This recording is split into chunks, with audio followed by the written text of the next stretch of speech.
And once, oh, Thorsten. Yeah.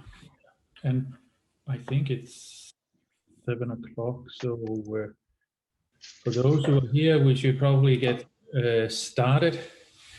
So welcome everybody to this session with Heidi Helfand, where we are going to hear more about the dynamic reteaming.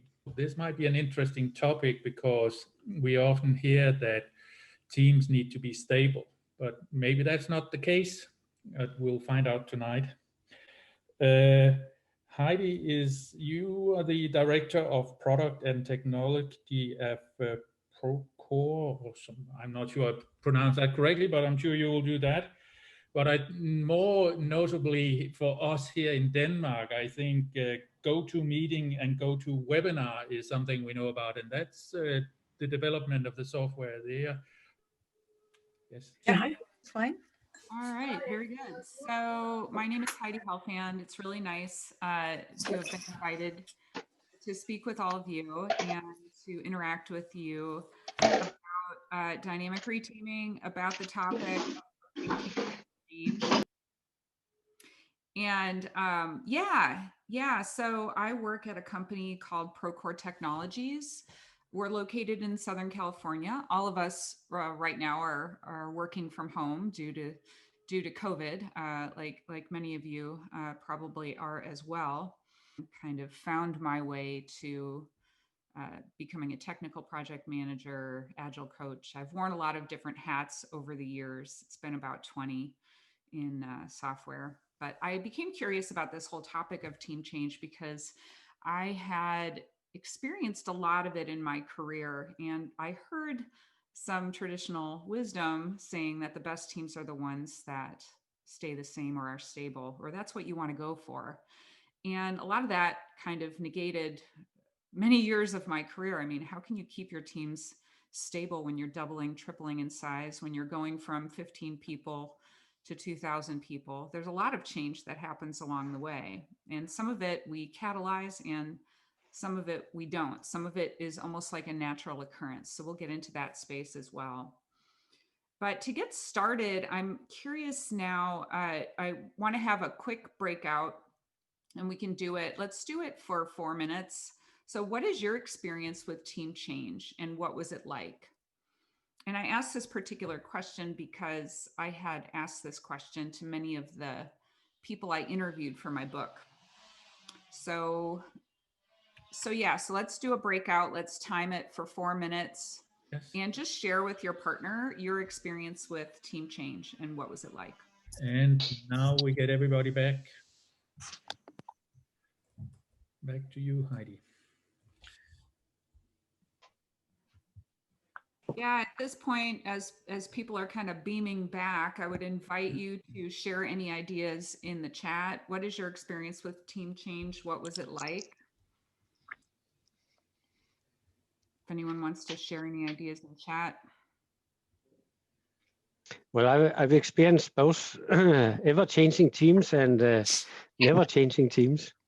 I think changing teams all the time, building up, tearing down. You spend enormous amount of team arguing, discussion, where to move resources, who should leave a resource, who should take a resource, and so on. So I find it a tedious, long-lasting discussion about moving resources around. So this is something I'm very excited to hear something about your take on that. Thank you. Anyone else have a thought to share? Yeah, no, this is Ellen. In my experience, it depends, of course, on individuals, but as long as we can clearly communicate the purpose and objectives of a particular team, then people were much easier to accept the change. Of course, there was a little bit decrease in the productivity in the beginning, but then they catched up later on. Yeah, it's interesting because we get into these situations where We want a change to happen. We catalyze a change amongst our teams, maybe a certain team change reteaming initiative. And it feels different to different people. If I'm ready for a change, maybe I have a positive feeling about that. But if I was quite set and happy where I was at, it could feel very disruptive to be asked to change teams. How about one more thought?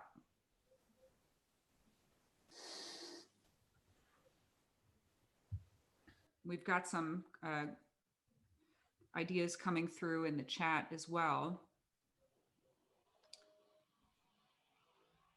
Yeah, sounds like reteaming can be both great fun and a terrible experience that hurts. Yes, I've lived through both examples. Sometimes it can rip your heart out, if you ask me. Other times it could be quite a refreshing change, something that you want. Yeah. This is not a framework to install that solves everyone's problems. This is can be quite the opposite.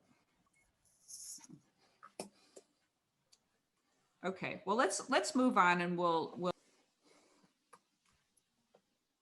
see some of the other comments in here. Yeah, it could be unfortunate when a team breaks up if they felt like they were a successful team, or maybe they were delivering rapidly, but there could be opportunities. Sometimes we strategically do need to move around. Yeah, sometimes if we don't have a lot of clarity about why teams are changing, maybe we don't have as much confidence in the change. Yeah, there's the productivity question that always comes up, right? So if a team has been working for a while, what is your organizational definition of productivity? That is one question I would always ask. And yes, things slow when you reteam, and then they rebound after a little bit. It's one thing that I have noticed. Teams split in half. Small trauma, yes, we notice that sort of thing. So let's.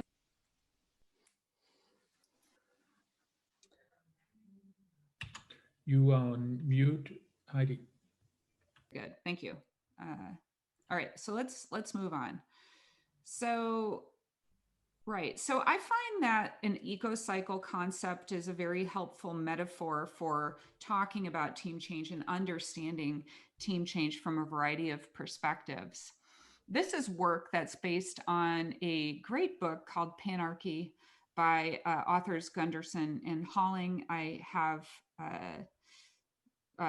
referenced at the bottom of the screen. Our friends at Liberating Structures also apply an eco-cycle metaphor when looking at work. But I've found that in my experience, it is really an awesome way to look at the topic of team change and to explore it further.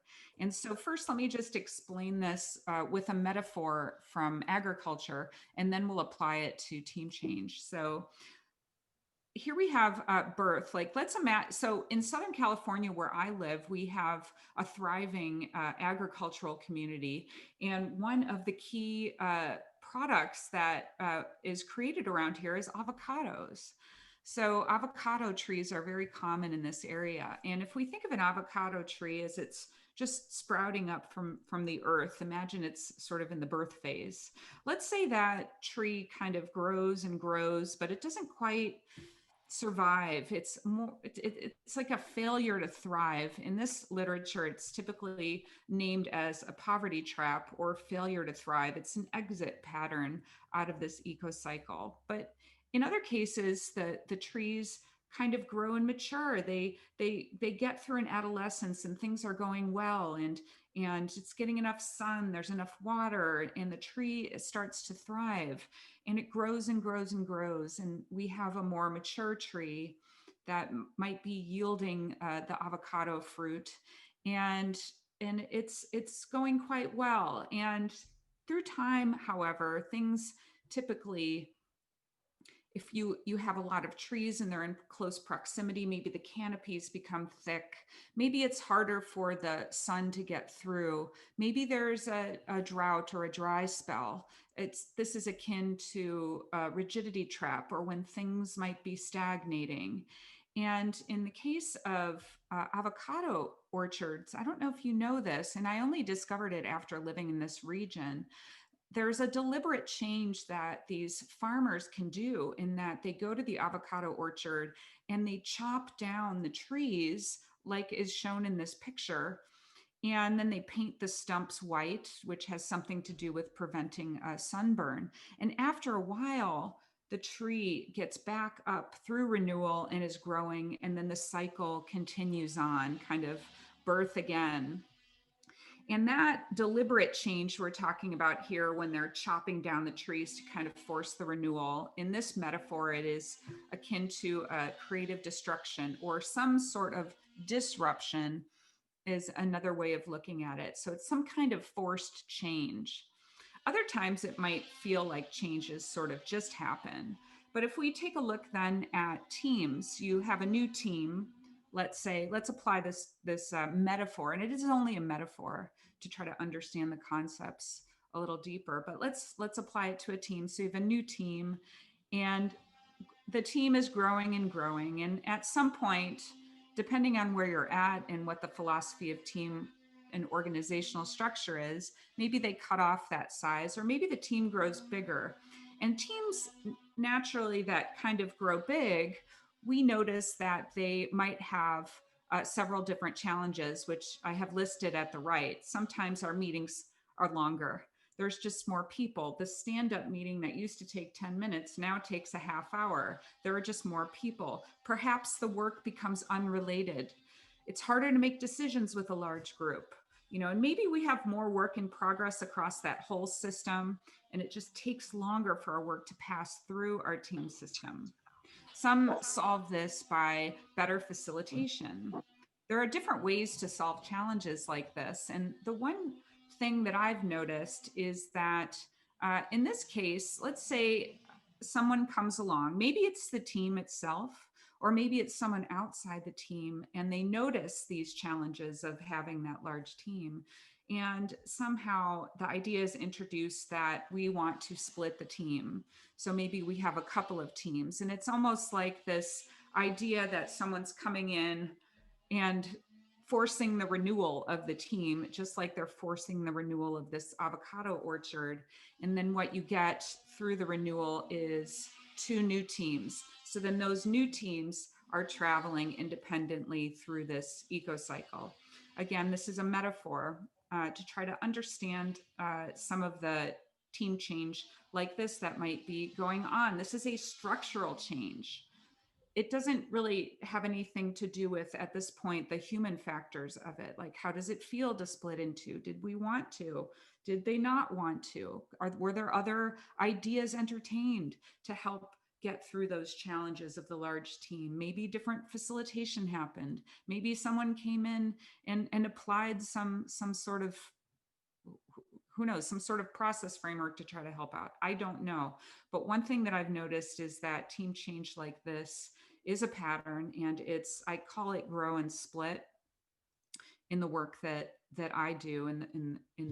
It's referenced this way in Dynamic Reteaming. It's one of the 5 ways that I've noticed these base patterns of dynamic reteaming, which is essentially team change. So what I also have noticed is that there's changes that can happen simultaneously at different levels in the organization. So we might have the team that we're on that splits in half, but at the same time or around the same time frame, the company is acquiring another company. So there are other team changes that could be happening at the company level, at the teams level, even in between there, a team of teams level. Maybe we found that there's a group of 80 people organized into several teams, and someone has the idea to switch the team composition in order to accomplish some particular goal. It could happen that these changes are happening simultaneously at all these different levels. It could be happening at the individual level. Maybe someone leaves the team for whatever reason. It could have nothing to do with any of the work. Maybe for life reasons, this person is switched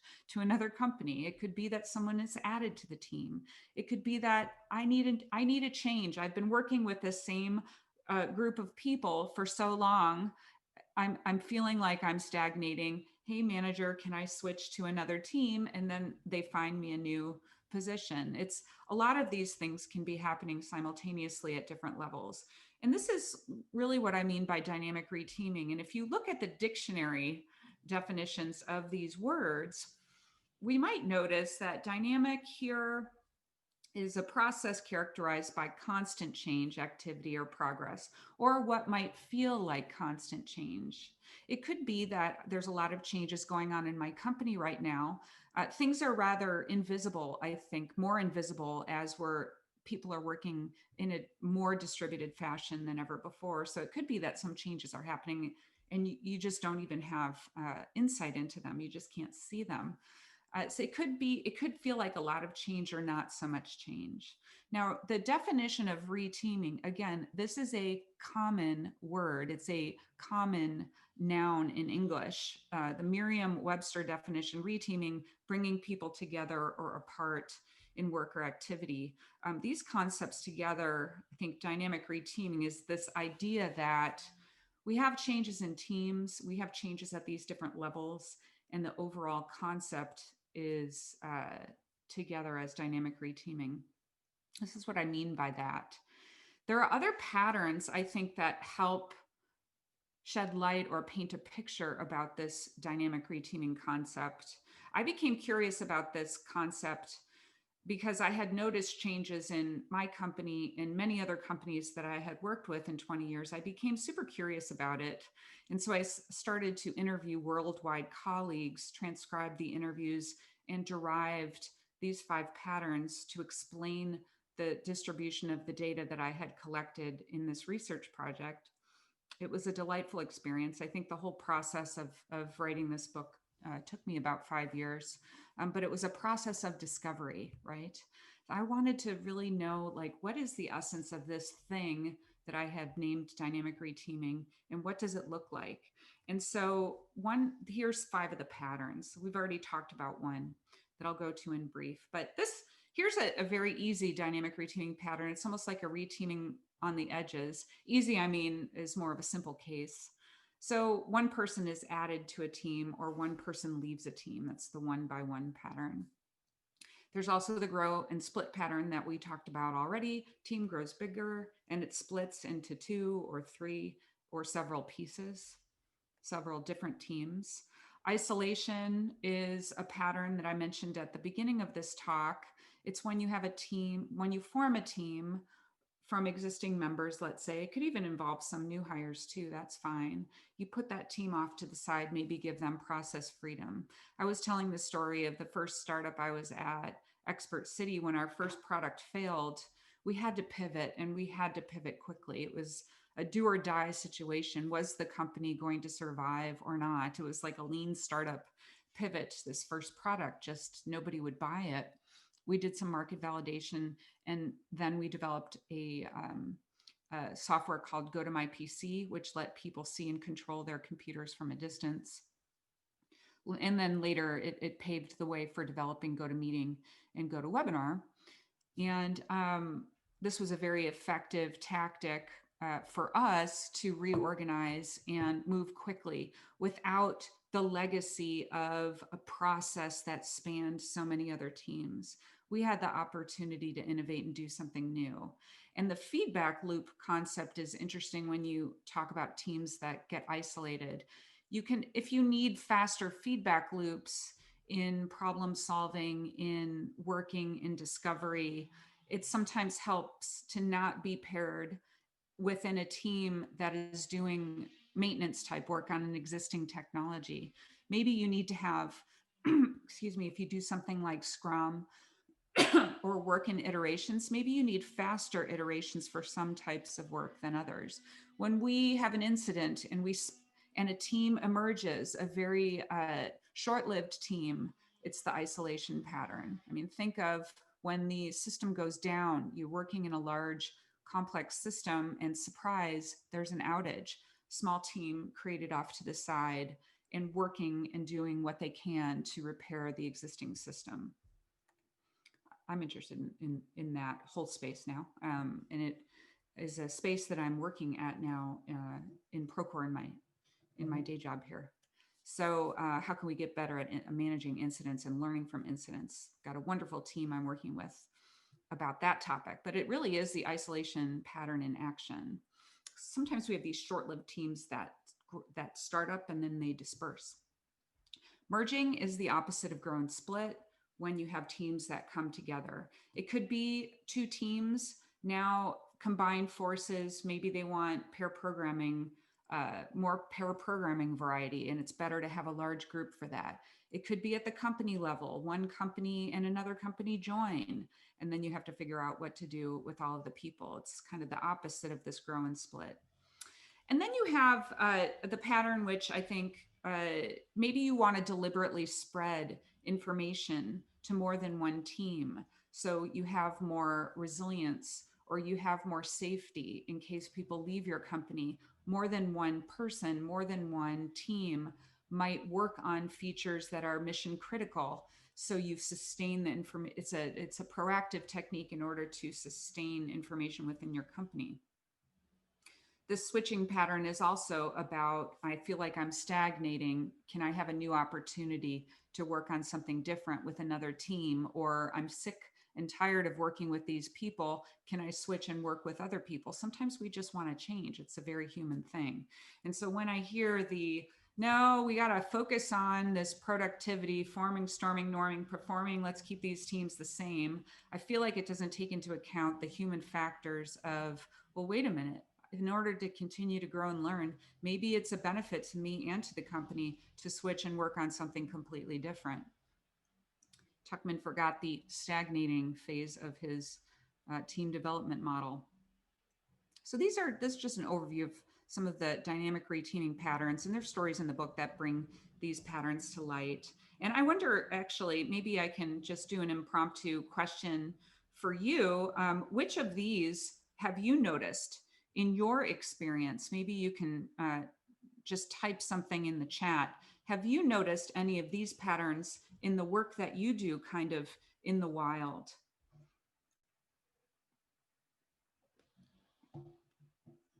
Okay, so we see some people have noticed the one by one. The one by one pattern is one that you might not even notice because it's about onboarding. Maybe it's about somebody joining the company, or somebody leaves, you have a goodbye party. There are specific tactics that you can do to try to make it easier. Okay, someone's noticed all of the patterns, grow and split, a lot of merging, right? Especially getting to be these larger companies where you're acquiring other companies. We notice that. Isolation, merging, grow and split. So that, this is a thing. I think team change is real. So let's lean into that and let's get better at that. It's not about keep it all the same so we can try to have a perfect burn down chart of some kind. It's more like we're in these dynamic environments. I think it's the nature of many high-tech companies. And so let's try to understand this, and then let's come up with tactics to make our lives easier. So structural changes. So, these dynamic reteaming patterns I'm talking about, we haven't gotten very much into the human factors of it, but here's another kind of thing that I have noticed, and I don't know where this fits in terms of those patterns, but here's a structural change that I was involved in my career. So if you look on the left side of this chart, at this point, we all of these people reported to one CTO. We got a new leader, a new executive came in, and suddenly we were reteamed over to this hierarchy. And what happened was there were several people, we were all at the same kind of level, but then some of the peers became managers. And so depending on who you were and what you were doing or how this played out, you could have been one of the people that was elevated to be the manager, or you could be reporting to one of the peers. And I remember when this happened, we were reteamed through a series of kind of one-on-one meetings, and we hadn't talked about it as this team for quite some time. Once we got together, after all these changes happened, and we got together and we reflected back and we talked about, well, our team used to be like this, And now we're reporting to each other and it feels like this. And some people talked about, well, I saw an opportunity and I advocated for myself to kind of be in this management track. I feel like we were able to get over it a little bit better after we had acknowledged what had happened and talked about it as a group. Sometimes reteaming can be quite invisible if it's done through a series of one-on-ones. And, you know, I really think people do the best that they can when making organizational changes. And I think that, you know, I'm not trying to say they did it wrong. What happened, and it's just, the thing is the key here is when we got together to talk about it together, I think it's a learning moment. If any of us were to do something like this in the future or be exposed to something like this in the future, what do we want it to be like? How can we build an organizational knowledge capacity to kind of sense and respond, reteam, reflect on the reteaming to develop a way to do it that might be better the next time. And I think in here, you know, some people experienced gains, some people experienced losses. And so really, I think with a lot of this team change, with this dynamic reteaming, sometimes you feel like you're in control of the team change. Sometimes you feel like it's rather out of your control or a surprise. I mean, clearly, a farmer is planning the deliberate chopping down of these avocado trees. People know it's going to happen. You know, the trees, who knows what the trees think about this, but this is a very deliberate change, but sometimes changes can be very, very surprising. And so there's a lot of changes, I think, that have fallen out of the COVID-19 surprise. I mean, we have experienced many things globally about this, and I'm not trying to make light of it at all, because it's a very challenging situation for all of us. It almost seems trivial to really talk about this space without and only talk about teams.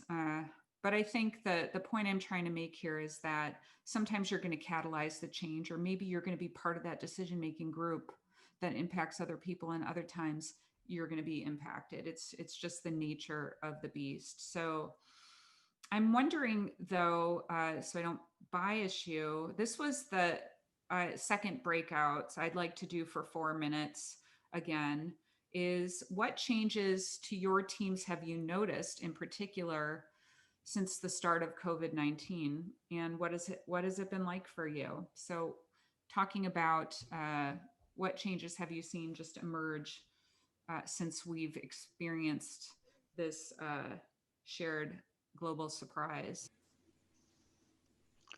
So now everybody is being beamed back to the main room. Welcome back. Welcome back. Would anyone like to share any changes you've noticed to your teams since COVID? You can also type in the chat too, if you prefer. I can go again. Sorry. Actually, in my case and my team's cases, something positive happened.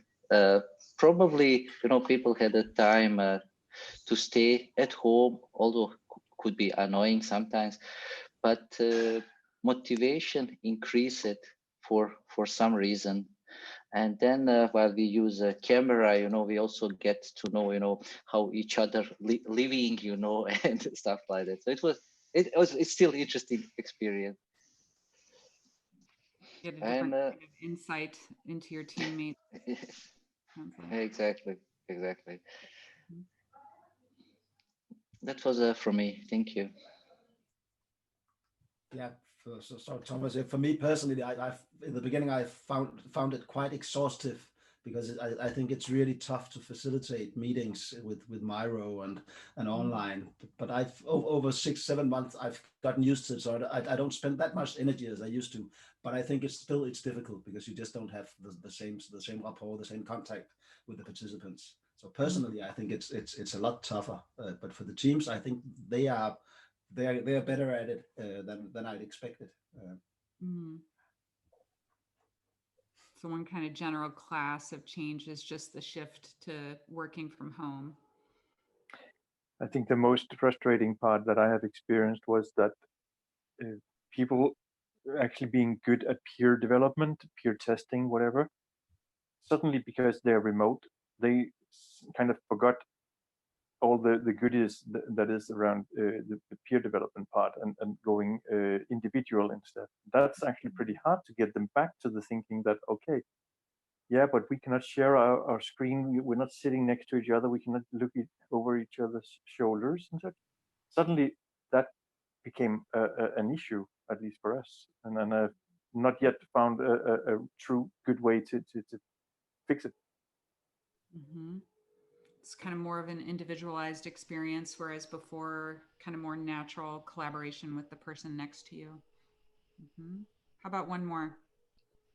I can say, yeah, in our discussion, we both think that our teams were lacking some of this informal contact that we used to have at the office, meeting at the coffee machine. And I can share that one of the two teams I'm in actually in some way compensated for that by having throughout the day an informal chat running. I mean, sometimes nothing happens for 2 hours. Sometimes someone say, I'm going out for having a break, or also using it for the formal stuff. So, but that works really good for this team. Sort of finding different ways to try to maintain the camaraderie, sounds like. Yeah, layoffs, anyone experience or notice different layoffs in your community, people losing their jobs? Definitely the darker side of reteaming, I think, has really shown up in this space of COVID. Unprecedented numbers of layoffs. I have a link here to an article that has a summary. I think it's been, I know it's been really, really challenging, and the closer it is to you, the more challenging it is with some of these concepts. I think when people are reteamed by abstraction and it's like far away, we don't necessarily feel it, but when it does happen, it can be really, really challenging. And so it's kind of like the opposite of this fast growing company. Oh, we're adding people. And then we have challenges like how are we going to split the people? And we have all these people. It's a sort of much different vibe when the people are leaving and the people need to leave for whatever maybe economic reason at the company or whatnot. And I've noticed a lot of that in my community and those near me. And I think really supporting people who stayed at the company and who left at the company is something to really lean into. It's hard. You can't really snap us into place when you have mass layoffs or larger reteamings. What about the kind of human factor about that? And I think whatever the pattern, whether you're growing or splitting, whether one person leaves your team, one person joins, I think this concept of transition is helpful. There's a wonderful book I've listed at the bottom here, Transitions, Making Sense of Life's Changes by 𝗿𝗵𝗂𝗁. I got introduced to this actually when we had that team meeting that I was talking about before, where we had the flat structure that changed to the hierarchy. We had a consultant come in and lead the discussion for us. And he referenced this book, which I then devoured because it was so helpful. It's this idea that, okay, we have this structural change, but people go through endings. So someone leaves the team, you have an ending. Talking about that ending is helpful. What do we carry forward? What stays the same? What leaves with that person out the building? Then you have the neutral zone, kind of this period. I have a jagged line here. It's this period where maybe you don't know what the future is going to be like. Maybe it feels like chaos. There's a lot of fear. You haven't gotten past that change yet to get to the new beginning. But I think depending on who the people are, it just varies. It varies. I might feel like I'm in the heat of the neutral zone. I am feeling this, all these changes are happening. I don't have my new place yet. It almost could feel like you're falling, but someone else is already over that hump and is at the new beginning, ready to move forward. So I think it's helpful to try to understand where people are, maybe even use this eco-cycle as a tool. So maybe these are some of the team members, and you just write this visual on a shared whiteboard, share the picture and have a discussion. Like maybe you're having a large, I think this is helpful in large reorgs. Well, are you still feeling that space of creative destruction where we're having all this change? Are you over it and ready to move on? It's become very clear to me that people are in different places, and it's, unless you talk about it, it's rather invisible. And so talking about the endings together is recommended, and determining what to bring forward. Even if you have, this team is split into two, okay, well, how are you going to organize your work? What's the meeting structure? There's several things that you can go over. So they can't, when we get reteamed by others, when it's out of our control, it might look easy on paper. Oh, we'll apply this pattern, or we'll do this transformation. Here's the spreadsheet of all the new teams and all the new people. If only it was that easy, right? But we're human. It's almost like we need some time to accept the change or to move on. Once we are over that hump, once we are ready to move on, I think there's some helpful things that we can do. And this gets into the space of restarting your team, or if it's a brand new team, kicking off that team. And I know all of you and in your experience, I'm sure there's a lot of tactics and techniques that you've applied. I have a few things that I like to do, especially with teams that have merged together. It's nice to make a shared timeline about the history of both of the teams and when did they come together. So you can do this in person. Now we do this online. I usually use a shared slide deck. It's easy. Teams can use different slides in the slide deck. You can use one of those online whiteboards, Miro, Mural, whatever you have access to. We make the best of the technology that we have access to. That's my approach to it. There's no perfect tool. But anyway, you make a shared with this idea of calibrations. How do you calibrate that new team or that changed team once you're ready to move on? You don't talk about the changes forever. Depending on the change, you might talk about it for a couple of weeks, 1 month or 2 months. But you can calibrate on these areas. So history, make this shared timeline. Put on the timeline when people joined the team, when people left the team, key milestones in the history of the team, and then have a discussion. This is an iOS team that was talking about that.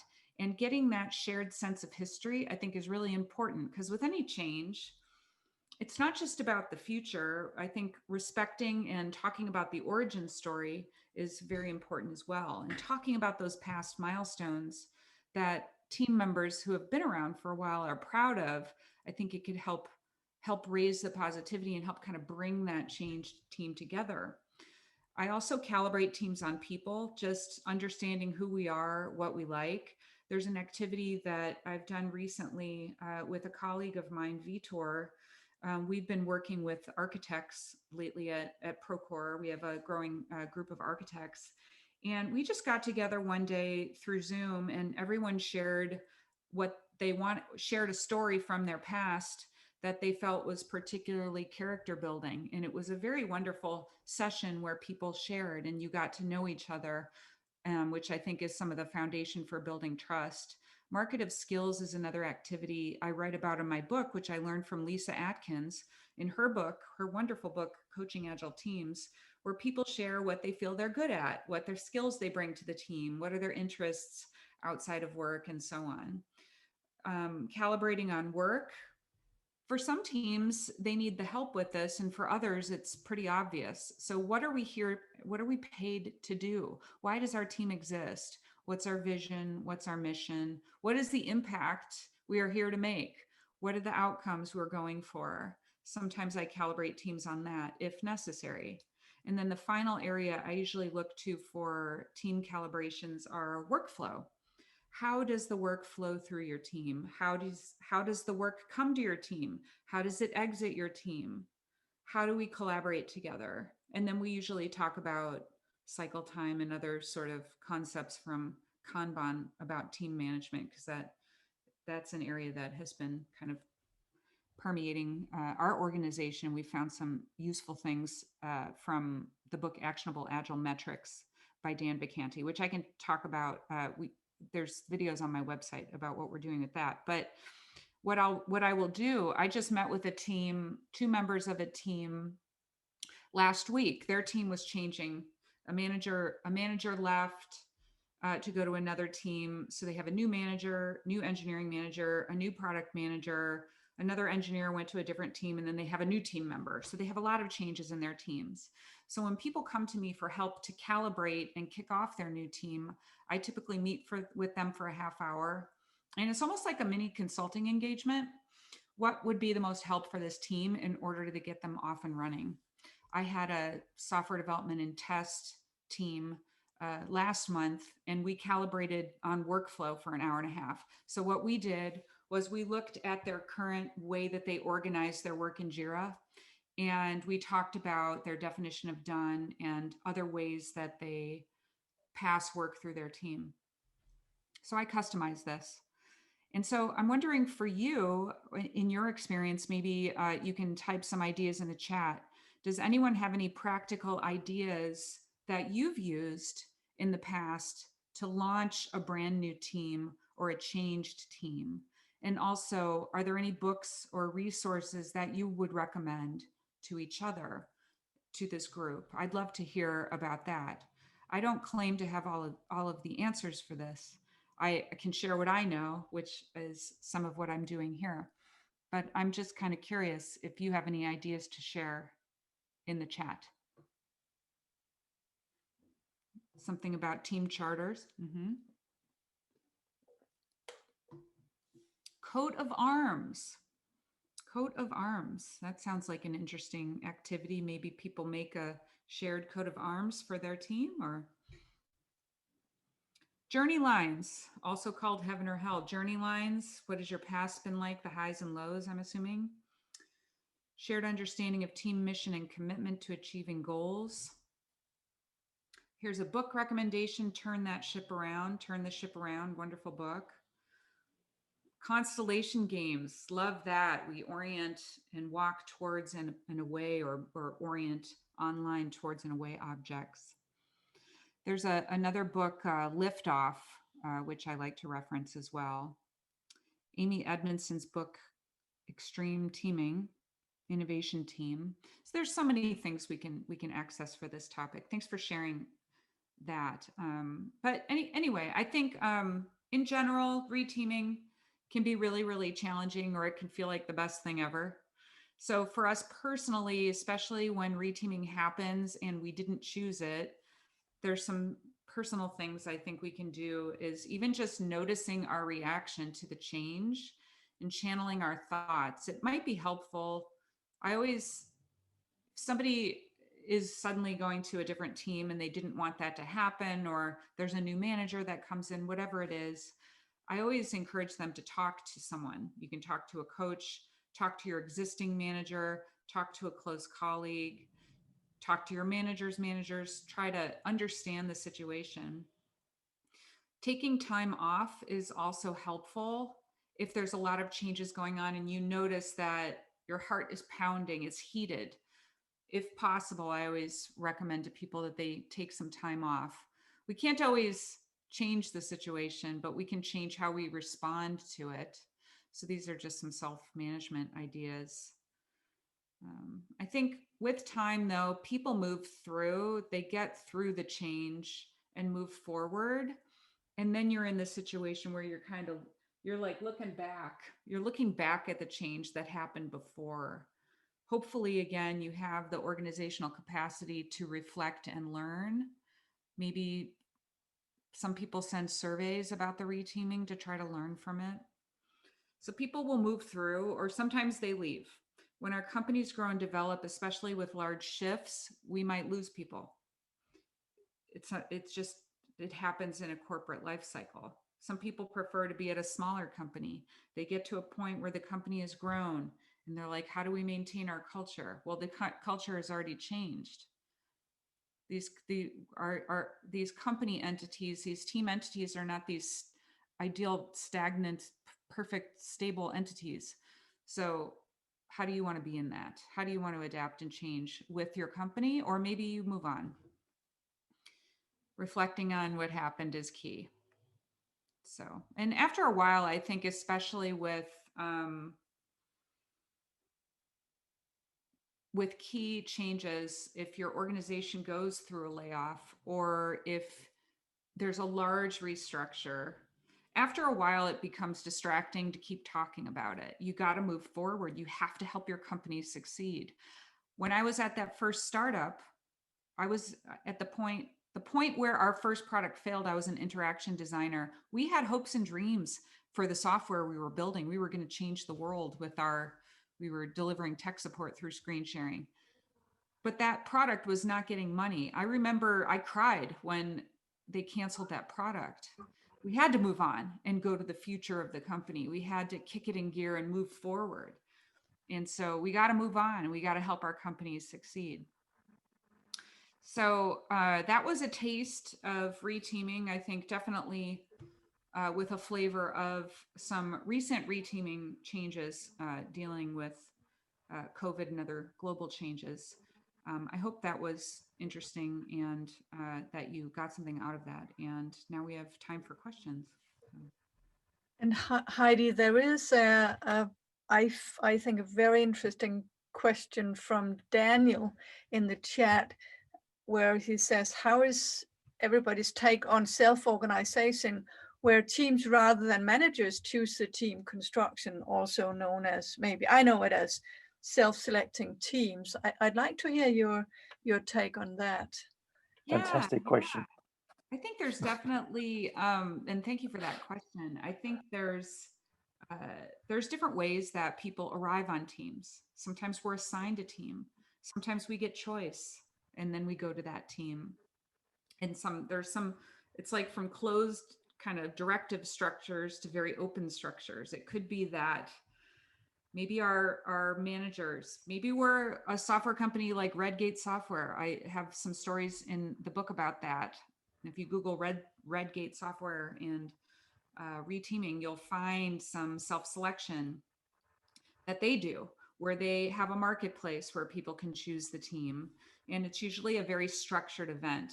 There's also a wonderful book called Creating Great Teams by Sandy Mamoli and David Mole, which if your organization is interested in holding a self-selection event where people choose their own teams and how to do that, they have wonderful step-by-step instructions. So I think, what is kind of fit for purpose for the challenges that you're facing right now? It's not that reteaming via self-selection solves all the problems. There's still a lot of fear, I think, with any kind of team change, with any kind of reteaming. Will I get the team that I want? Well, usually they set constraints on how many people can join a team. What are we looking for on the team? What is the focus on the team? And have events. I remember at a couple 2-3 years ago at my company, we had the realization that it was almost like grow and split at the team of teams level. And we needed better focus and to redo the missions. And we were inspired by Christian Linwall, who was an engineering site lead at Spotify San Francisco at the time. He is now, I believe, in New York and doing something with machine learning.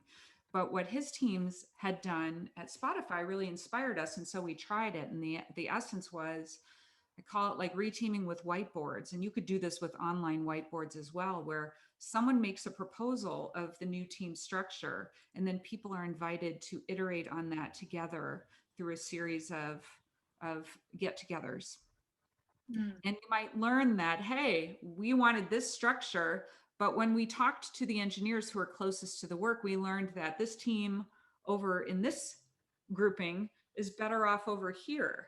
So I think whatever you do, it's always good to get feedback from the people doing the work to see, what team structure makes sense.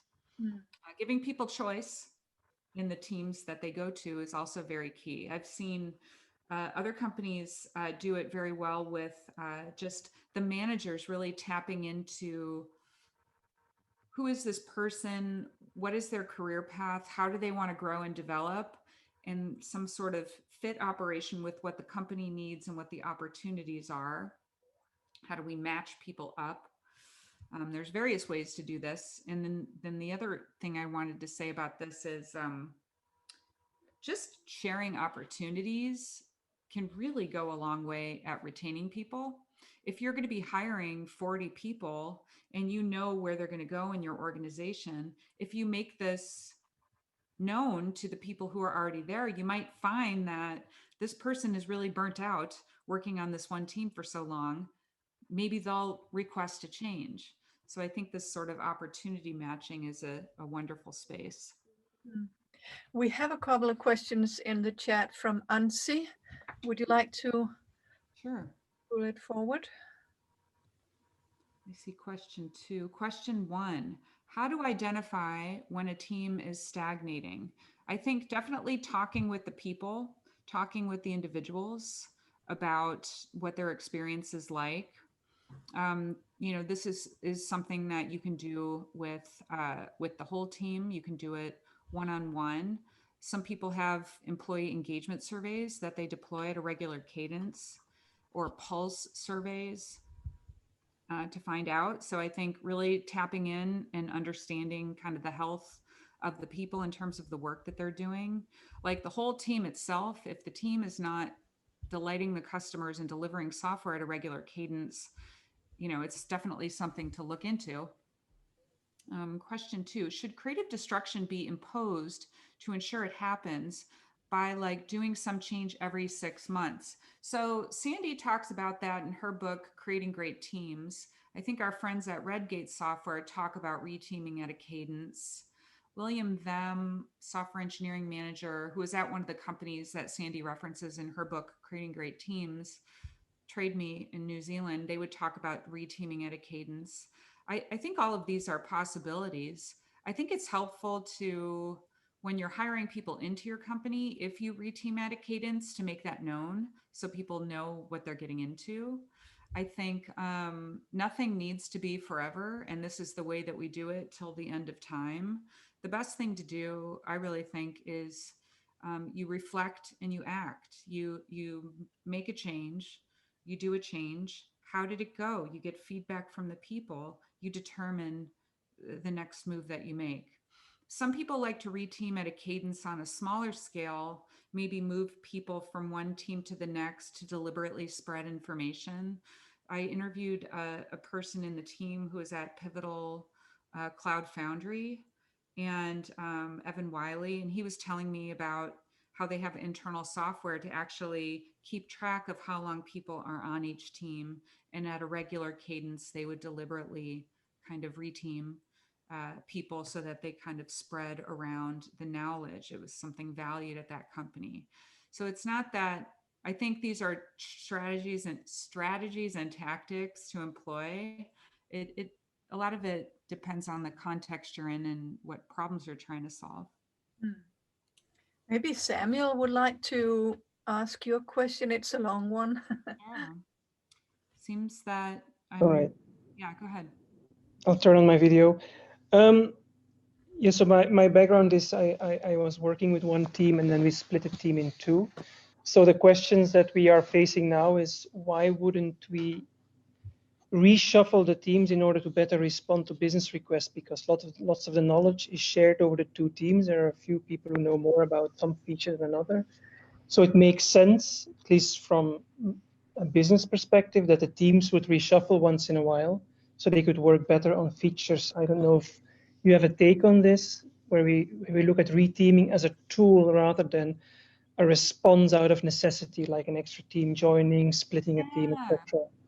That's a really good question, and I can share what I have seen. I think it's always helpful to talk to the team and to give the team the ability to influence how they're structured in order to accomplish a particular goal. So this one, I've seen many teams that grow and they split, they come back together. sometimes when teams grow and split, they're creating additional dependencies between the teams. It depends on what the separation of concerns really is. So sometimes the teams will come back together and they'll have this kind of maybe opportunities, and then they choose to reteam based on the opportunities. I think the key is reflecting on the structure and taking it to the team and talking to the team. If one team member is working on things across many different boards and many different teams, I don't recommend that. It's better to have a kind of singular focus. But posing, you know, this is an old Scrum idea that many of us learned, you know, way back when. It's kind of like when you empower the team to solve problems, they have ownership over the change.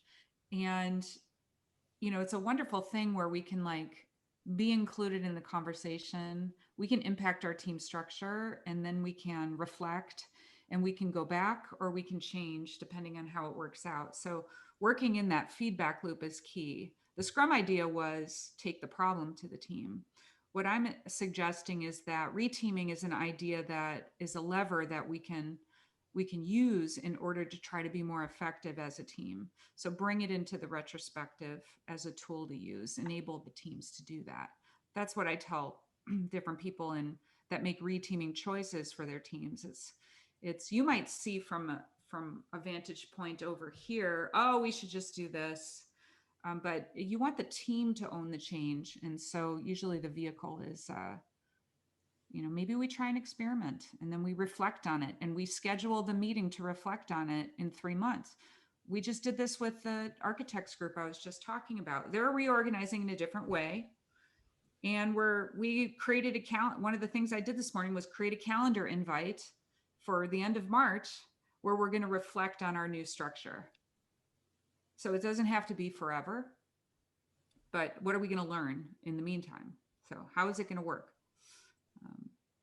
It's a good question. Yes, you also had a question in the chat. I think you are still with us. Yeah, almost the same question, same minute sent. But you talked I love it. I love it when the teams catalyze the change for themselves, because it's kind of like they're trying to get their work done in a different way. They feel like maybe if we organize like this, we'll have an easier life. It makes sense to us. This is how we want to manage our work. I love that. I love encouraging that. I love that ownership, because these are professionals that we hire to build these complex systems to support them.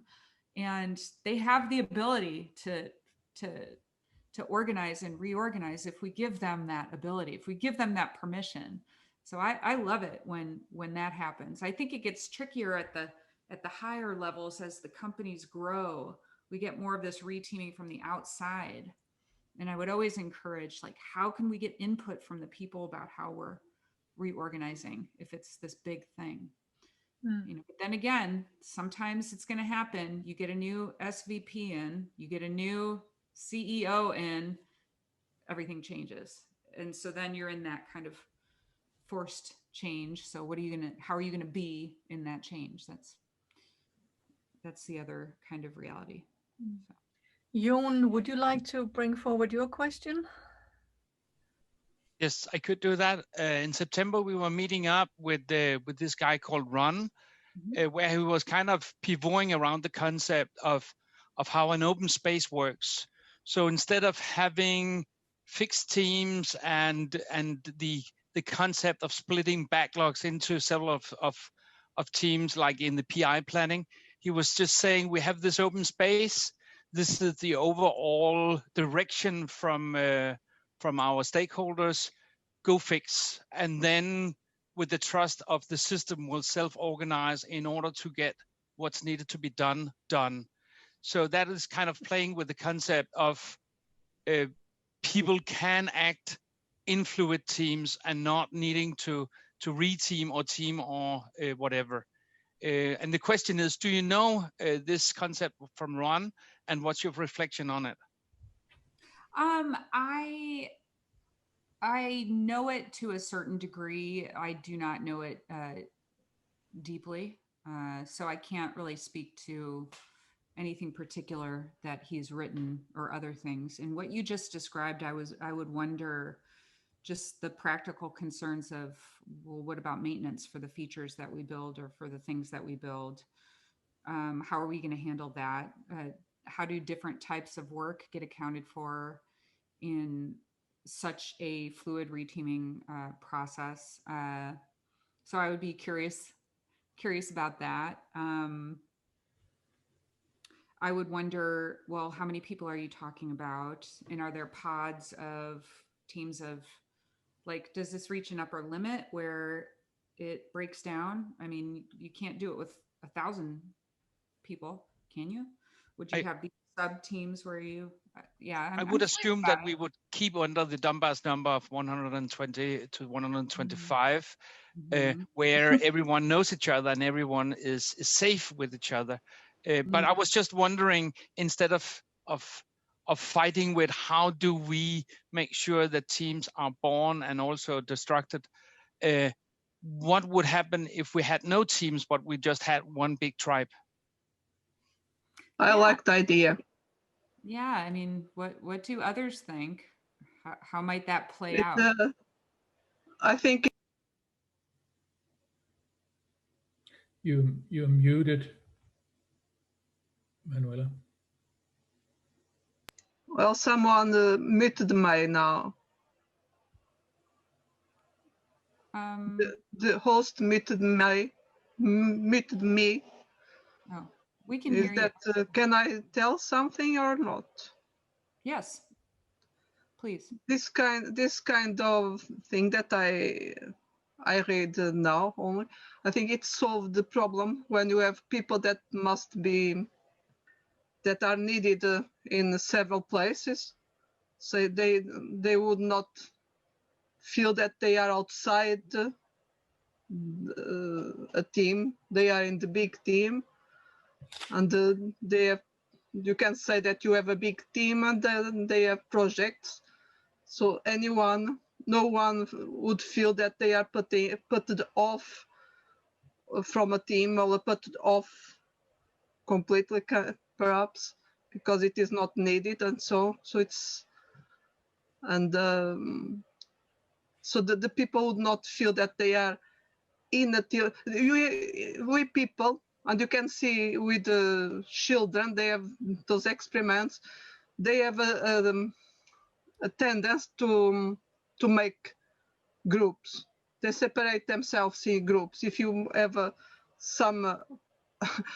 number of children, and in the end they were, I don't know which age that experiment was, 10, 11, 12 years old, and they formed groups and they were attacking each other.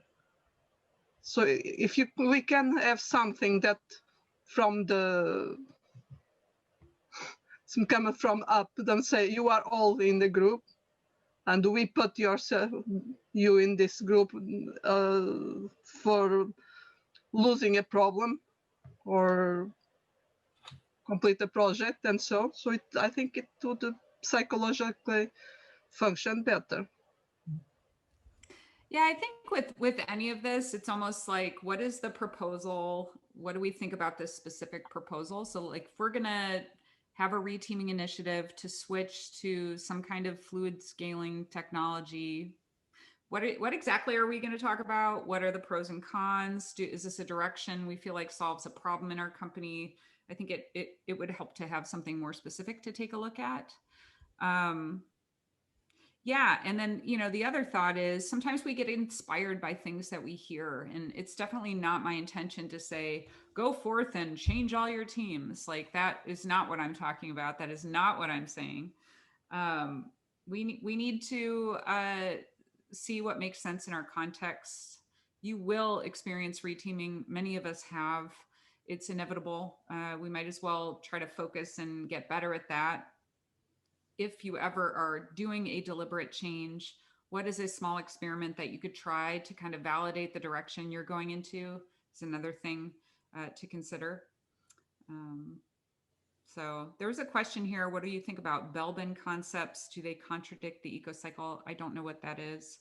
So I don't have an answer for that. There's many different ways to view teams. There's different lenses to put on. There's different, I apply an eco cycle. It's what really resonates with me, especially to talk about the natural element of team change and then the sort of catalyzed element of team change. It's why I chose that metaphor in my book. So. One more question. Yeah, can I ask a question? Gustavo, yes, please. It's more what I think. What I've seen is that sometimes teams that even see themselves that the team structure doesn't work. It's almost like it's a law that this is how we're supposed to work, even though everybody can see it doesn't work. Do you have any advice to how do you get the team to actually speak up if that's the case? So I'm not sure I understand your question. So how do you get the team to speak up if what I've seen is that teams have when there was a structure that didn't really work, so they always had to work across boundaries, but they saw it like this is how we are supposed to work, so nobody dared raise that. I see. I think having a healthy cadence of surveys and feedback loops about how people are doing and what people think of their work is really important. Some companies have quarterly surveys. Some companies do. There's a wonderful tool called Pecan, and I'm sure there's other ones as well. You could do this manually where you answer. I have one waiting to be answered in my inbox. They ask you 5 questions every couple of weeks, targeted questions about how you're doing. And then these are visible, the answers are visible to the leadership you can be anonymous in your responses, but the leaders can actually respond to the anonymous comments. I mean, tapping into the sentiment of the people, I think, is key in making that a regular thing. Starting the conversations where maybe in a retrospective, you talk about the structure, it becomes a normal thing. Just saying that, teams, we give you permission to suggest changes to our structure can go a long way. If people don't feel like they are allowed to do something and you really want to encourage them, you need to reinforce kind of that executive or leadership messaging that is a behavior that you want. Otherwise, people won't know and they'll just think, well, this is how we've done it for 20 years and we just keep doing it this way.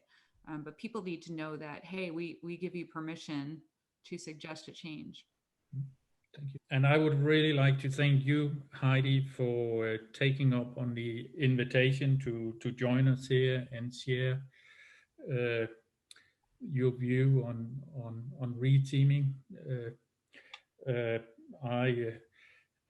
Being a part-time farmer, I've really enjoyed your farming metaphor along the way, although my farming is very different from growing avocados. And also I thought the honoring the ending of a team is really something that is really crucial to remember in this, saying goodbye and starting something new. So thank you very much for that. And thank you, 𝘍𝙧, for taking care of the chat and helping keep the time and so on. And thank you to everyone for participating here today.